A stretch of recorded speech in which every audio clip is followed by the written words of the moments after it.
সময় হয়েছে ফারাক্কার ৪০ কিলোমিটার দূরে ৭,০০৫ ফিট উচ্চতার দ্বিতীয় ফারাক্কা বাঁধ নির্মাণে। মাঝ রাতে মানুষের ঘুমন্ত অবস্থায় বাঁধ ছেড়ে দিয়ে তারা আজীবনই পৈশাসিক আনন্দ পা।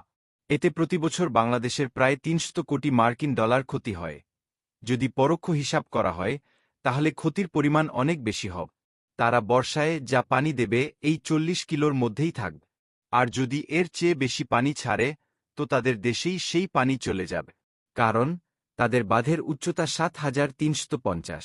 আর গ্রীষ্মকালে তারা পানি দিতে চায় না। এই পানি আমরা তখন আমাদের সুবিধা মতো নিয়ে নিব। তাই সময় এসেছে এখন আমাদের দ্বিতীয় বাঁধ নির্মাণে। আমরা চাইলেই সামনে দিয়ে আরেকটা বাঁধ নির্মাণ করতে পারি। বিদেশে পাচারকৃত টাকাগুলো এনে এই কাজ করা হোক। ফারাক্কা বাঁধ, যা ভারতের পশ্চিমবঙ্গ রাজ্যে গঙ্গা নদীর উপর নির্মিত, বহু বছর ধরে বাংলাদেশ-ভারত সম্পর্কের মধ্যে একটি বিতর্কিত ইস্যু হিসেবে রয়ে গেছে। ফারাক্কা বাঁধের মতো আরেকটি বাঁধ নির্মাণের ফলে বাংলাদেশের জন্য কিছু সম্ভাব্য উপকারিতা হতে পারে।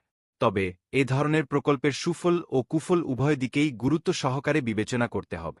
বাংলাদেশে বর্ষাকালে অতিরিক্ত পানি জমা হয় এবং শুষ্ক মৌসুমে পানির অভাব দেখা দেয়।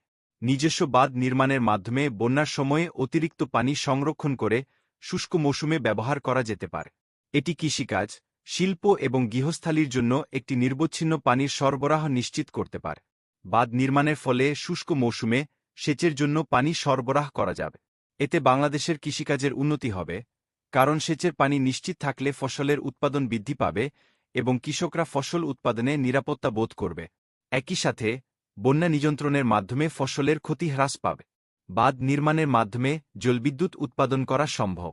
এ ধরনের প্রকল্প বাংলাদেশকে নবায়নযোগ্য জ্বালানি উৎসের দিকে নিয়ে যেতে পারে এবং বিদ্যুতের চাহিদা মেটাতে সহায়ক হতে পারে। এতে দেশের বিদ্যুৎ ঘাটতি কমবে এবং অর্থনৈতিক উন্নয়ন ত্বরান্বিত হবে। বাঁধের মাধ্যমে নদীর পানি প্রবাহ নিয়ন্ত্রণ করা গেলে বন্যার তীব্রতা এবং ক্ষয়ক্ষতি হ্রাস পেতে পারে।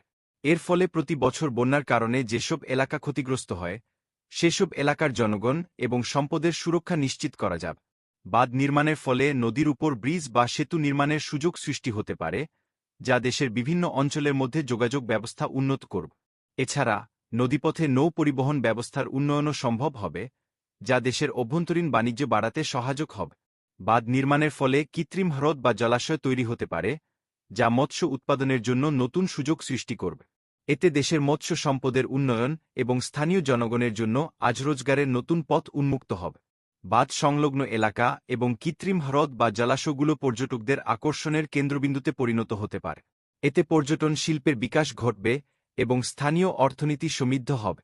যদিও এ ধরনের বাঁধ নির্মাণের ফলে উল্লেখিত উপকারিতাগুলো পাওয়া সম্ভব, তবে প্রকল্পটি বাস্তবায়নের ক্ষেত্রে পরিবেশগত প্রভাব, স্থানীয় জনগণের জীবিকা এবং আন্তর্জাতিক পানি আইনগুলো বিবেচনা করতে হবে। অপরিকল্পিত বা ভুলভাবে পরিচালিত বাঁধের ফলে পরিবেশের ওপর নেতিবাচক প্রভাব পড়তে পারে এবং স্থানীয় বাসিন্দাদের জীবনযাত্রায় ব্যাঘাত ঘটতে পারে। এছাড়া বাঁধ নির্মাণের জন্য পর্যাপ্ত অর্থায়ন এবং কৌশলগত পরিকল্পনা প্রয়োজন, যা দীর্ঘমেয়াদী ও টেকসই উন্নয়নের জন্য অপরিহার্য। সর্বশেষে বাংলাদেশের জন্য ফারাক্কার মতো আরও একটি বাঁধ নির্মাণ সম্ভবত উপকার বয়ে আনতে পারে, তবে এটি একটি জটিল এবং সুপরিকল্পিত প্রকল্প হওয়া আবশ্যক।